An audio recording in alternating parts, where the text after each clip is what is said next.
Muy buenos días. Estamos acá reunidos para hablar de un tema muy importante, enfoque multimétodos. A mi derecha, la compañera Chile Ortiz, y a mi izquierda, el compañero Newmar Sanguino y la compañera Caterine Sanguino, y quien les habla, Juan Carlos Contreras. Bienvenidos.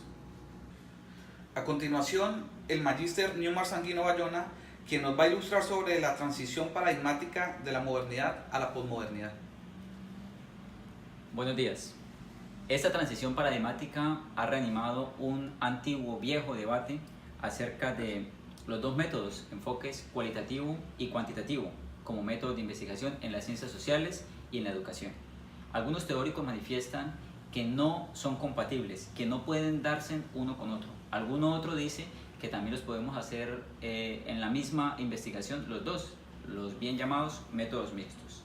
En ese sentido se cuestiona la validez epistemológica del conocimiento social producido desde la óptica del positivismo. Este positivismo es el que nos influye a escoger uno de los dos métodos, o cualitativo o cuantitativo, de investigación. No obstante lo anterior, no se puede negar la influencia todavía del mismo positivismo, ya que las investigaciones recientes, más del 30% de ellas son bajo este método de investigación. Se argumenta pues desde el enfoque naturalista interpretativo que la naturaleza ontológica de la realidad social es compleja, dinámica, singular, cambiante, y no podemos amarrarnos a un solo método de investigación. Los naturalistas, los positivistas siguen diciendo que cada investigación per se debe tener un método de investigación, un solo enfoque, un solo paradigma. Pero algunos otros, por ejemplo, Dingley en 1900, citado por Martínez en 2006, plantea la distinción entre las ciencias naturales y las humanas. Dice que un método debe irse con las humanas y otro método debe irse con las ciencias naturales. Esto trajo como consecuencia los ataques del empirismo positivista y el surgimiento del positivismo lógico, el cual ha mantenido este paradigma dominante hasta el día de hoy. El mismo Dingley pretendía establecer una ciencia subjetiva de las humanidades, es decir, que solamente las humanidades se llevaran al plano subjetivo, es decir, más acercándose a lo cualitativo que a lo cuantitativo. Él entendía la comprensión como un proceso de reconstrucción, de volver al texto, de entender el texto, pero se corría un riesgo, que era que cada persona podría entender el mismo tema o el mismo texto de diferentes maneras. Ese texto se concibe como esa expresión de los sentimientos del autor, pero quien lo lee y quien lo interpreta, el autor, el contexto, la investigación, puede que tenga diferentes puntos de vista. Se argumenta desde este paradigma emergente naturalista interpretativo que la naturaleza ontológica de la realidad social debe ser compleja, dinámica, y debe ser estudiada desde el punto de vista holístico, es decir, analizando todos los componentes del ser, espiritual, social, ético, psicológico, sociológico, y también desde el punto de vista hermenéutico, que es la comprensión del texto o de un contexto que cada investigador hace a un objeto o sujeto de investigación. Dingley en 1900, citado por Martínez en 2006, plantea la distinción entre las ciencias naturales y las ciencias humanas. Dice él que las ciencias humanas deben estudiarse desde lo hermenéutico, es decir, desde la comprensión, desde lo subjetivo. Entonces se acercaría un poco más a lo cualitativo que a lo cuantitativo. No así con las ciencias naturales, que deben ser estudiadas desde el método cuantitativo. Ese mismo Dingley pretendía establecer una ciencia subjetiva para las humanidades, es decir, el derecho, la religión, la historia, el mismo arte. Para ello se basa en la hermenéutica. Él entendía la comprensión como un proceso de reconstrucción, de volver otra vez a los inicios, al principio, a la base, a la raíz del problema para poder entender el problema. Si un investigador no va a la base del problema, no va a la raíz, no lo investiga desde sus inicios, no puede entenderlo. Y la hermenéutica no podría ser aplicada porque sería muy subjetiva al finalizar el problema. Este texto concibe la expresión de sentimientos y el autor como un sujeto que entiende la problemática social desde el punto de vista psicológico y sociológico. Siempre ha existido una controversia entre lo cualitativo y lo cuantitativo. Por una parte, la filosofía positivista del siglo XIX manifiesta que solo es válido aquel conocimiento comprobable, verificable, como método científico de investigación para poder probar una teoría. Hulsen, por ejemplo, en 1962, manifiesta que el método es una tarea de clarificación para poder llegar a las cosas mínimas de conocimiento. Es decir, que el investigador tiene que ir a entender la base del problema y no la puede entender solamente con números, con datos, con estadísticas, sino a veces con cualidades, con sentimientos, con pensamientos de la misma sociedad, del mismo contexto. En cuanto las cosas experimentan primordialmente como hechos de conciencia y luego pasan a ser teóricos. Es decir, él concibe la investigación como algo que nace del ser, no que nace de un problema. El problema está, pero la investigación nace desde el ser de conciencia, desde que el investigador parte a hacer este tipo de estudios con un sentimiento de solucionar un problema o de llegar a una respuesta. Los partidarios, por ejemplo, del paradigma naturalista interpretativo asumen esta como la única vía posible para el conocimiento de lo social, que también sesgan un poquito la interpretación o el sumar datos a su investigación. Entonces ellos también son muy radicales al momento de irse solamente a lo naturalista, solamente a los sentimientos y pensamientos. Y particularmente pienso que se deben mezclar varios tipos de investigación o varios métodos de investigación para poder llegar a la verdadera realidad. Ello ha generado cierta actitud dogmática. Tanto los unos como los otros, los positivistas o los naturalistas, creen tener la verdad absoluta. Y no es del todo cierto. A veces es importante escuchar al otro, a veces es importante tomar lo más importante de diferentes métodos para poder llegar a la solución del problema. Lincoln y Guba en 1985 han identificado diferentes posturas ontológicas sobre la realidad. Estas son varios tipos de realidades. Estos varios tipos de realidades hacen ver al investigador desde diferentes puntos de vista su problema de investigación, como objeto de estudio y como sujeto de estudio, algunos sumándolos, otros apartándolo como seres individuales. La primera es la realidad objetiva, que es la realidad que se ve, la que no se puede negar, la que está allí, la que el investigador solamente narra, solamente informa de lo que está viendo, palpando, y no mete allí sentimientos ni pensamientos. La segunda es la realidad percibida, la cual informa sobre la existencia de la realidad también, pero no puede ser concebida completamente, porque solamente es lo que el investigador percibe de ella, una parte de ella, lo que alcanzó a escuchar, lo que alcanzó a ver, lo que alcanzó a sentir, pero no la realidad completa. La tercera es la realidad construida, que esa realidad es asumida desde la construcción de la mente del individuo. Ya el individuo vio la realidad y su pensamiento y su sentimiento le dio para construir una nueva realidad, que es la que él va a informar. Y como cuarto está la realidad creada, que es cuando el investigador ni siquiera va hacia el punto de investigación, hacia la raíz del problema, sino él la crea a partir de lo que escucha de ese problema. No se toma el trabajo de ir a verificarlo, sino simplemente la crea. En ocasiones es más acertada que alguna de las tres anteriores.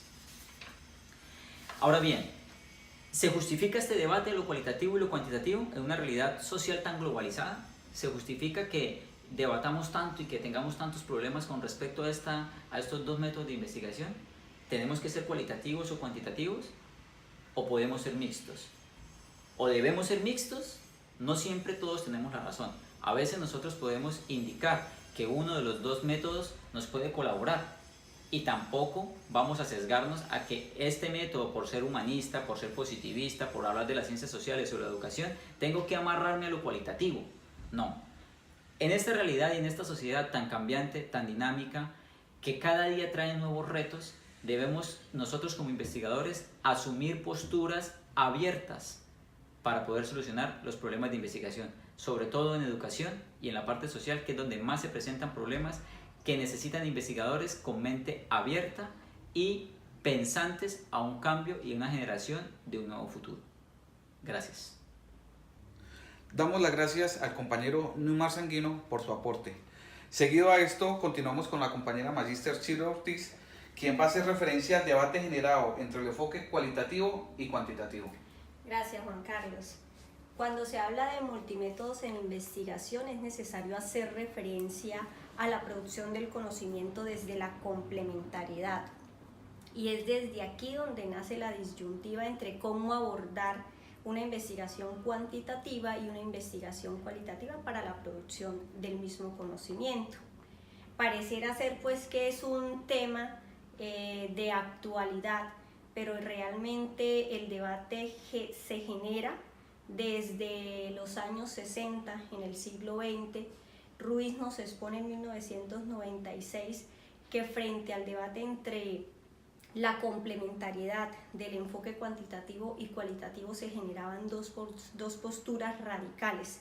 En un extremo, aquellos que defendían la incompatibilidad de los dos enfoques, argumentados en las desventajas que tenía el uno y el otro.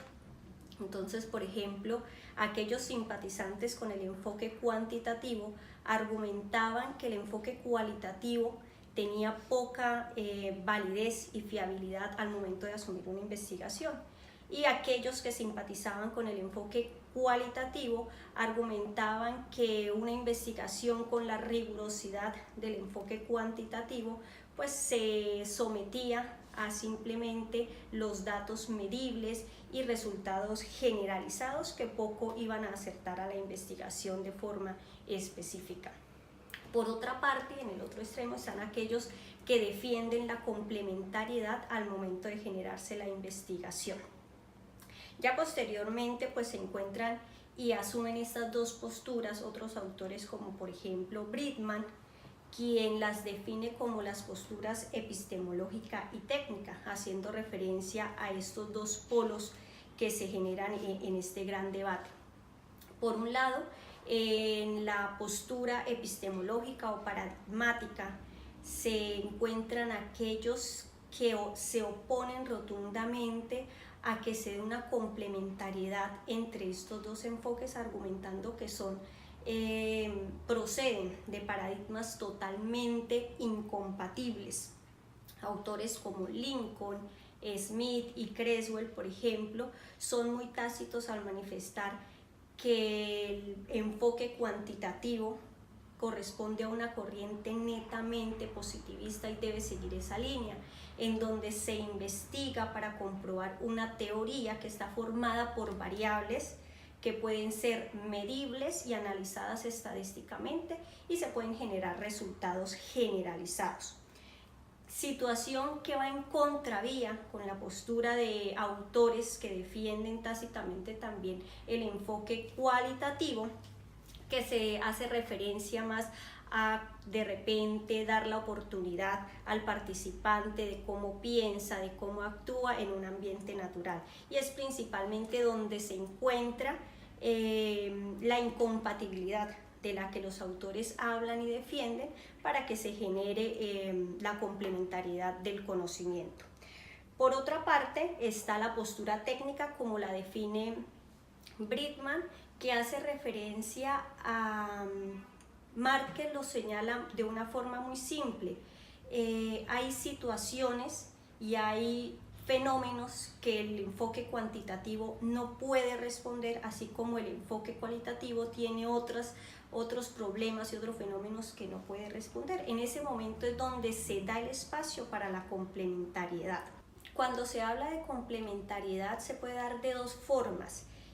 Una primera es definida por Ortiz como complementariedad por deficiencia, y se asume en que hay algunas faltas, algunas carencias en cada uno de los enfoques, y es precisamente esa carencia o esa falta de algo en cada enfoque la que da espacio a esa complementariedad. Y la otra forma es una complementariedad por asimetría, asumida por Ibáñez, en cuanto hay dentro de la complementariedad uno de los dos enfoques tiende a ser superior. Cuando hablamos de multimétodo estrictamente, por lo general el enfoque cuantitativo es el que se sobrepone al cualitativo, argumentado en la mayor precisión y validez que le da a la investigación. Muchas gracias. Damos las gracias a la compañera Chile Ortiz por su aporte, y seguido a ella la compañera magíster Caterine Sanguino, quien nos va a hablar sobre multimétodos en la investigación.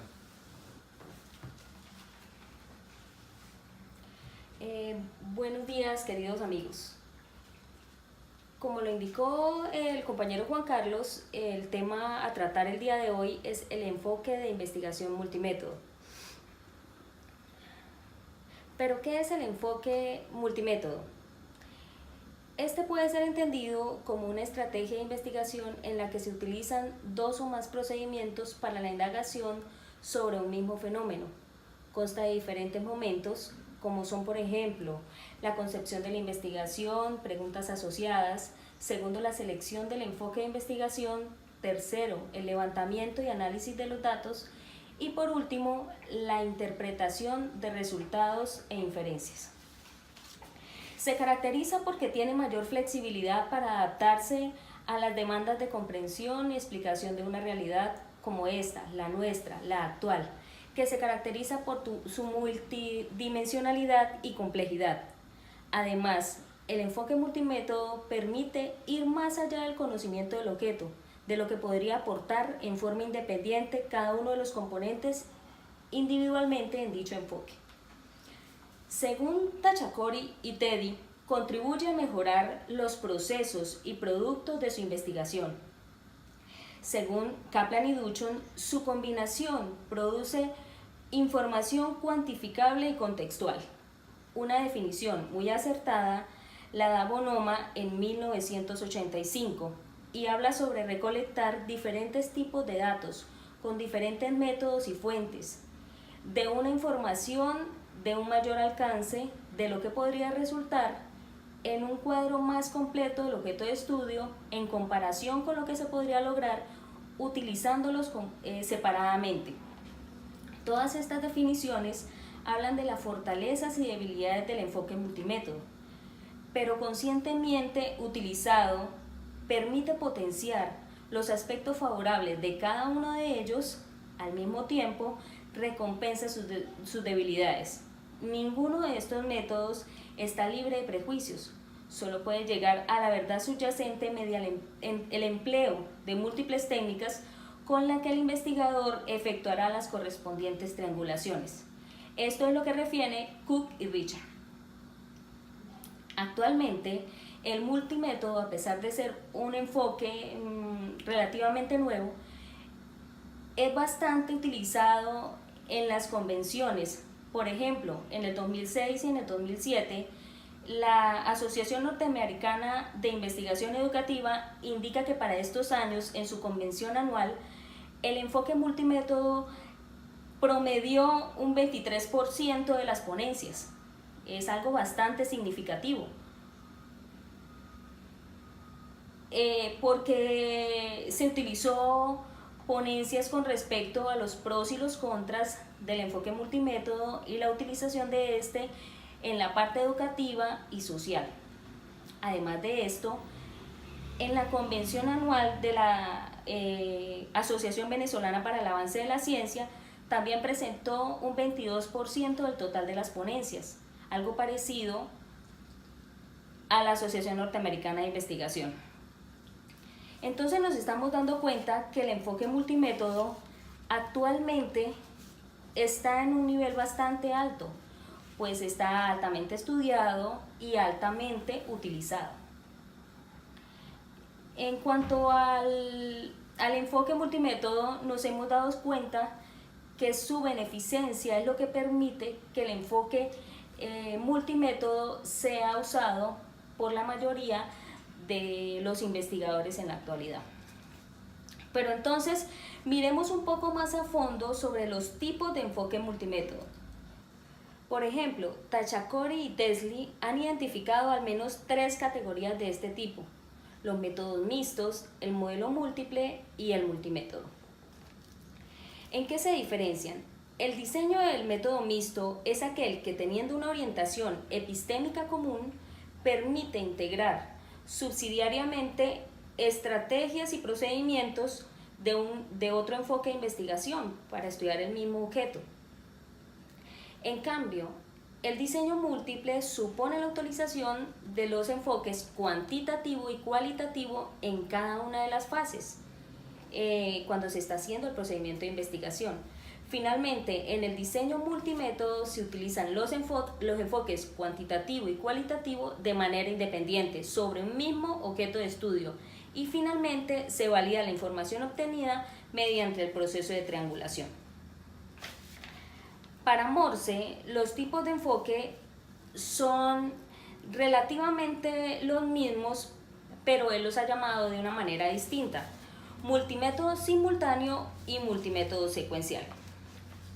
En el simultáneo, la aplicación de una estrategia está supeditada a la otra, mientras que en el secuencial, cada estrategia se utiliza de manera independiente. Posteriormente, se validan los resultados y se hace el proceso de triangulación. También Vericat, con base en la literatura existente, ha propuesto un conjunto de diseños multimétodo a partir de relacionar 3 ámbitos o componentes básicos.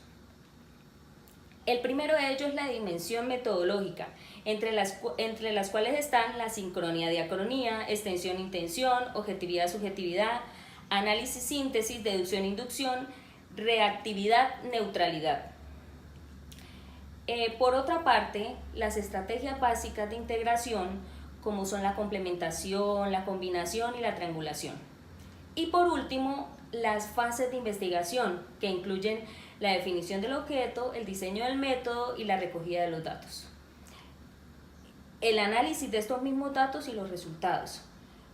Si se combinan las opciones de cada uno de estos componentes anteriormente nombrados por Vericat, tendríamos al menos teóricamente 90 posibilidades de diseño de multimétodo. Por supuesto que cada diseño de este tipo es un caso concreto. Dependerá de la naturaleza del objeto, de la naturaleza de la investigación y de la intención del investigador, la cual permitirá derivar preguntas que deseen responder a los objetos que se espera lograr de la investigación. Muchas gracias por su atención, espero que les haya gustado esta intervención. Damos las gracias a la compañera Catriana Sanguino por su valioso aporte. A continuación voy a enunciar algunas reflexiones finales. La combinación de los métodos debe ser el resultado de la eficiencia y satisfacción tanto del investigador como de la pertinencia social de la investigación, del reto de la reflexión, implicando para su comprensión, su enriquecimiento y el enriquecimiento lingüístico al que se somete y la amplitud de términos empleados entendido desde su mayoría. La mayoría de los problemas vinculados a la cotidianidad del hombre presentan un nivel de complejidad que no permite ser atendidos por los enfoques de investigación tradicionales. En ese sentido, es necesario acudir a lo que algunos investigadores han denominado multimétodo. Representaría un desatino por parte del investigador considerar que solo existen 2 enfoques tradicionales para emprender su estudio metodológico, siendo la importancia de buscar una nueva forma de pensar en las soluciones, brindando la oportunidad de crear otros enfoques que desarrollan nuevas alternativas, ejemplo de ello, el multimétodo. Por otra parte, sería ideal apuntar hacia los grados de coherencia piramidal entre lo cualitativo y lo cuantitativo, puesto que permitiría nuevos escenarios de la investigación, por aquello de comprometerse, combinarse y triangularse, debido a que existiría una interpretación dual de la complementación del proceso indagatorio en las ciencias sociales por la existencia de 2 imágenes reales de un mismo hecho. Tomar en consideración que los paradigmas no constituyen un determinante en la elección de los métodos, debido a que éste debe depender de las situaciones confrontadas por el investigador. Sin embargo, es recomendable mantener la coherencia horizontal y vertical entre los elementos de la investigación, es decir, entre el paradigma, la teoría y su metodología, debido a que es recurrente emplear desde la epistemología algunas técnicas de observación y análisis de determinadas orientaciones metodológicas. Es preciso señalar que es posible la combinación de ambos paradigmas, tal como lo plantea Vericat en 1998 al aportar como estrategia la integración o combinación, la doble pirámide de la investigación social y posteriormente la legitimidad indiscutible a la complementariedad, proponiendo 3 estrategias a saber. La primera, la complementación como estrategia profundiza la independencia de métodos y resultados, dado que corresponde de manera específica a las interrogantes que se plantean. La segunda, la combinación, señala el empleo de un método de forma colaborativa en relación con el otro, con el firme propósito de generar su eficacia, la transparencia metodológica, la obtención de un resultado único creado como el último método utilizado. La tercera, la convergencia o triangulación. Es la combinación, según Ariza en el 2009, de dos o más teorías fuentes de datos metodológicos de investigación. Es un estudio o un fenómeno singular, como estrategia que recurre a los dos métodos tradicionales para afrontar la realidad estudiada, manteniendo la autonomía, la aplicación de ambos y la unificación convergente de los resultados, dado a que estos tienen la capacidad de aprender a la misma realidad. Como cierre del proceso, estas reflexiones caben en que las fórmulas metodológicas ameritan tener en cuenta las variables del mundo real y de la existencia de ambos. Necesitan concretar variables dentro de los métodos lógicos y lograr los hallazgos significativos considerando el método en el cual se utiliza. Gracias a esto podemos concluir que el método es un proceso el cual implica gran importancia dentro de la investigación. Muchas gracias. Queremos dar las gracias a todos ustedes y de igual manera a los compañeros por los aportes que dieron en relación al enfoque multimétodo. Muchas gracias, muy amables.